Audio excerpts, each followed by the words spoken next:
É com muita honra que chamo o camarada Fernando Torpe.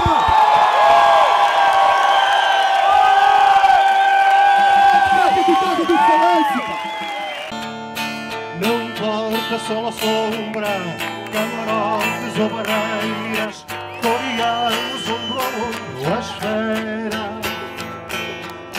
Ninguém nos chama, coreanos mano a mano, só nos podem causar desesperas.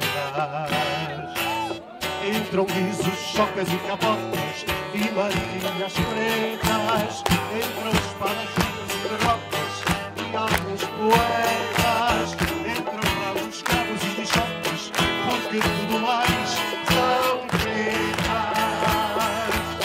Entram vacas depois dos mercados que não pegam nada, soam grandes e olejos nabos que não pagam nada, e só ficam os peões de brega cuja profissão não pega. Com bandeirinhas de esperança afugentamos a fera, nós estamos na praça da primavera e vamos pegar o mundo pelos cornos da desgraça e fazer-nos da tristeza graça. Entram velhas, tontas e turistas, entram excursões, entram benefícios e turistas, entram aldrabões, entram marialvas e turistas, entram galifões e cristas, entram cavaleiros à garupa do seu heroísmo, entra aquela música maluca do passodonismo, entra a aficionada e a caduca, mais o cenobismo e cismo.